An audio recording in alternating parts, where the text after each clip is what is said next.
I've noticed online lately that quite a few people, especially on the west coast of the US, have started planting their strawberries already. So I think it's a good time to make a video on the different types of plants that exist and the different types of products that exist for the home gardener, so that you can make the best choices when you go and shop your plants and ensure a strong start to your strawberry season. All right, we're going to explore different plant types first, and then I'll tell you guys about different plant products, which means what you find in the home gardener market in terms of products that are available. So the formats and different kinds of pots, and do they come dormant or not. So we're going to talk about that in the second section of the video. Right now, I want to talk about the first type of strawberry plant family, which is the most common, which are the June-bearing varieties. So June-bearing, as their name implies, fruit mostly in the month of June. It's an approximate timing when you have names like June bearing or whatever, because plants have different genetics even within the same family, so they won't all fruit at the same time.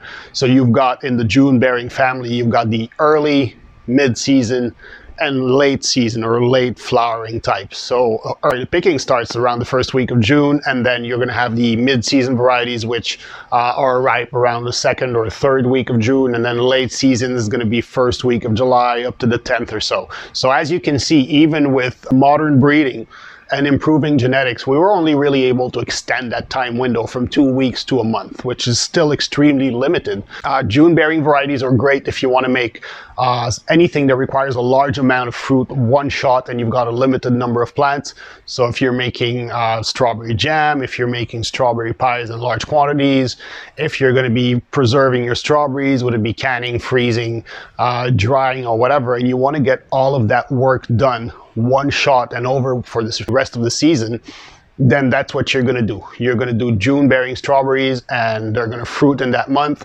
After that, they're only going to grow leaves and be vegetative for the rest of the season. These plants are usually always larger. As they push out all of their crop one shot, they need a more extensive root system, and so they're less forgiving of smaller containers. So that's for the June bearing varieties. There's multiple varieties. There's honey or, there's early glow, there's jewel. I mean, you guys can Google them online, but they all have that one characteristic where you need to plant them in the fall, allow them to overwinter or vernalize, because strawberries need about 900 hours of chilling hours in order to have the vigor to produce properly. And then in the spring, these plants would basically, the blossoms that came out in the fall that froze under the snow become reactivated, if you will, and this is your crop. That's the crop you're going to get. So it's up to you to decide what you want to do. If you're into canning or preserving large amounts, you might want a June bearing variety. Another thing to keep in mind, some people say that they taste better. I think it used to be true years and years ago when the Everbearing and the day neutral varieties were definitely inferior to the June bearing varieties. Then yeah, taste was a difference, but as we'll explore later in this video, it's not the case anymore. Brix tests and taste tests show that it's not the case anymore. So June bearing varieties, you guys have the info now if that's what you want to do. Another variety that has been around for quite a while, or another plant type actually, I should say, is going to be the Everbearing variety. So Everbearing was Everbearing just by name, really, because some of the varieties that they came out with had pretty good production, but they never actually flowered continuously. Instead, what they did is they produced a flush of flowers in the month of June or so summer or late spring, and then they would do nothing all summer, and then they would produce a second flush of fruit at the end of the season. So it would be around the fall period or so. The fruit was smaller, yield was smaller, taste was inferior, so they kind of fell in the crack between the June bearing and the one we're going to talk about after, the day neutral variety. So it was really an attempt at making a day neutral, perpetually flowering strawberry plant. But yeah, it wasn't very, very successful. All right, now the plant type we're going to spend the most time on, because I think it's the most relevant to us today in 2021, is the day neutral plant type. So day neutral, as its name implies, fruits, or flowers I should say, regardless of day length. So basically the reason why June bearing varieties only flower in June and not after that is because they are sensitive to day length. So the conditions for them, the day length necessary for them to flower, the photo period that they need, is optimal between the early spring and late spring. So they're going to do that once the photo period changes, as the summer progresses and the number of hours that the sun shines every day changes.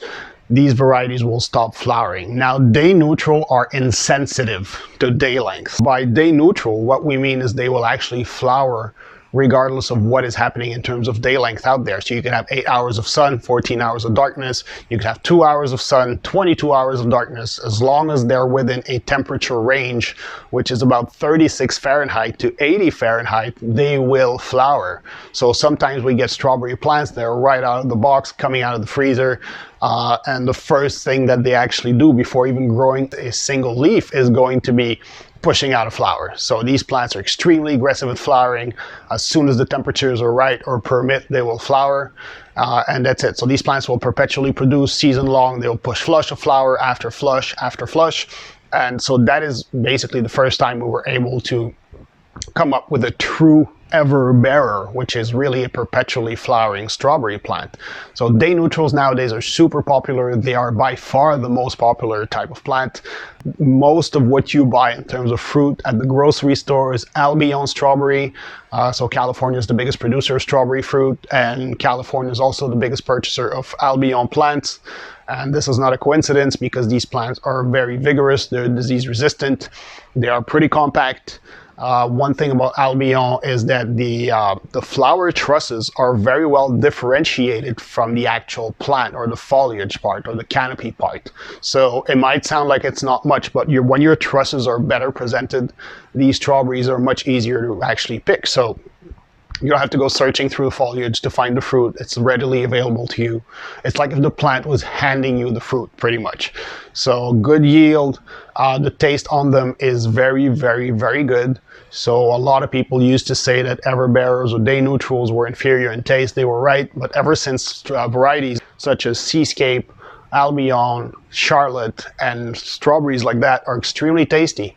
They're extremely tasty, and they really, if I made you taste a June bearing and a day neutral next to one another, you wouldn't be able to tell the difference anymore. Of course, one of the major benefits of that is it allows you to stretch out your season over multiple months. So I'm a commercial producer, as you guys may know. I will be growing 16,000 plants this year. If I remember properly, 6,000 of them are going to be Seascape, and 10,000 are a new variety that is that just hit the market. I forgot the name. But since I run a farm and it's a U-pick farm, I need to have product available season long. So it doesn't work for me to have all of the harvest coming in a single month and then it's dead for the rest of the season. So by planting day neutrals, my production stretches from mid-June all the way to the first frost here, which is about 20th of October or so, when we have good years, 15th, 20th of October when we're lucky. So that stretches it out much, much longer than if I had June bearing varieties. So for you in the home garden, you probably want some fresh fruit out in the month of July or August or September, instead of having all that frozen fruit that you've preserved before. So day neutral varieties, because they produce less fruit at a time, are usually more compact, and because of that they'll be more tolerant to a smaller container. So I strongly always recommend that you grow your strawberries in containers, as you may already know. So if you're going to grow strawberries in containers, I strongly suggest you get Albion strawberry, Seascape strawberry, Charlotte. Charlotte, by the way, is the king of taste. So these varieties are actually going to be smaller, more compact, more efficient plants, which will push out small amounts of fruits at a time, which means that they don't need as extensive a root system to do that.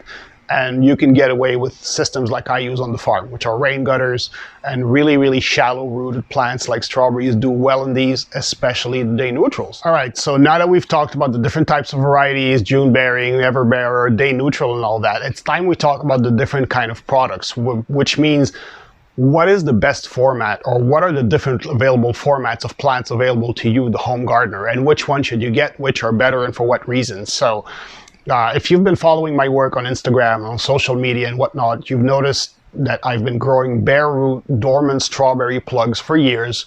These are basically a baby plant which is dug up. They're usually grown in sand, and it's dug up in the fall and placed into cold storage in a freezer for the entire winter, and then it's actually sold in bundles. I buy them in boxes of 1,000, but you find bare root plugs in smaller denominations everywhere. They're pretty popular nowadays. So these plants are dormant. You plant them in, they wake up, they start developing their foliage. You pinch the flowers for a couple of weeks, you let them establish, and then bam, you've got fruit. So these plants are great. What's not so great about them is their survival rate. For me as a commercial grower, and I get top quality plants, I get 80% survival. So out of a bag of 10 you buy at the big box store, I would probably bet that 7 or 8 of them are going to come up. But you may be unlucky and 4 or 5 only come up. So sometimes people send me questions. They say, yeah, I planted these strawberries, these bare root strawberries 3 weeks ago. They haven't done anything. Is there any way I can save them? Absolutely not. If they haven't woken up in 3 weeks, they should take 3 days to wake up, maximum 1 week. If you don't see any action by 1 week or any sign of life or any green tip emerging, your bare root plant is dead. So what that creates as a situation in the garden is that you go out and you plant your stuff however you want the layout to be, and then whenever things don't come up the way they should, then you're faced with empty spots in your patch, and that's really annoying. At that point, you probably don't have any more plants left, or you probably don't have access to fresh plants to replace those and whatnot. So I think for me, I like to see my garden full. I like to see all of the spots occupied. I know it sounds obsessive, or maybe it doesn't. I'm not really sure. You guys can tell me, but I really want to be able for things to turn out the way I intended for them to turn out. So bare roots are good. They're cheap. I pay about 30 cents a piece here. Of course, these are in boxes of 1,000. You may pay 50 cents, you may pay $1, but it's the cheapest product available. And the plants, the good thing is, since they were in cold storage, they have all kinds of vigor. So they come out, and then whichever plants take and do wake up are actually usually pretty vigorous. So that's one product. It's cost effective. It's a good product in terms of vigor, in terms of how the plants are conditioned. It's widely available. Another thing that I don't like about bare roots, though, is that once you plant them, especially when you use fluffy, friable mediums like I use, peat moss based or cocoa based, or anything that's really easy to work and friable, the plants are actually going to push themselves out by the roots, which means the plant is like this, and then you plant, the crown is here, so you plant it flush here with the crown, and then new roots develop from the bottom, let's say from the bottom here where my fingers are, and they push, and the plant actually like sort of slightly uproots itself. It happens all the time. So of course that makes plants that either underperform or die, so more losses there in the patch. And so basically that's the bare root plant. Another product you can get is what we call a tray plant. So a tray plant is actually what its name implies. So it's a plant in a tray. Usually they're sold in 36 cell trays or in 50 cell trays. And so these plants are in small pucks. They have their roots already in there. They have 2 or 3 leaves that have emerged. These will usually be about twice the price of the bare root plants. However, they have 2 or 3 weeks advance in terms of emergence and development. So that means you're going to get fruit for 2 weeks longer and 2 weeks earlier. So in my case, as a commercial grower, this is what I'm getting this year. I need to be able to start my production earlier. Maybe that's what you want to do at home too, so you can get plants like that. They're worth the investment. In terms of weight, they will actually pay for themselves and the extra strawberries you get. So that's a common wisdom in the commercial grower side of things. So of course it applies to you as well. If you get an extra half pound of strawberries because they were planted earlier, but you've spent an extra $1 for these plants, then you know what, a half pound of strawberries is worth more than $1. So that sort of works out. Another product you have available for the home gardener is going to be the potted strawberry. So it's like an upgraded version of the tray plant. So of course these are going to be the $4 or $5 strawberries you find in the big box stores. They're going to be small square containers where you get tomato seedlings like that and all kinds of other seedlings like this at around the $4 or $5 mark. So these plants are of course the best. I think you guys understand, by the way, that the more developed the plant already is when you put it in, the more advance it has and the better it's going to do. It's like running a race, except you're a mile ahead of everybody else at the start. So strong chances you're going to win. And so that's what these plants are. So you got to check how much you want to invest, what you're ready to deal with in terms of management, and then what your goals are. So June bearing if you're preserving, canning, freezing, then day neutral if you're trying to get the same harvest as June bearing but spread over multiple months so you get access to fresh fruit summer long or season long. And then in terms of product, you can get your bare root plugs for cheap, you can get your tray plants for less cheap, or you can get your potted strawberries for expensive. I hope this video was informative. I'm trying not to shove too much information in there. I'm trying to keep it interesting for you guys as well. Of course, it's going to be much better once we can get out of this basement and go out at the farm and play. But in the meanwhile, I hope you enjoyed it. Don't forget to subscribe, share it, like it, and keep it green. I'll see you next time.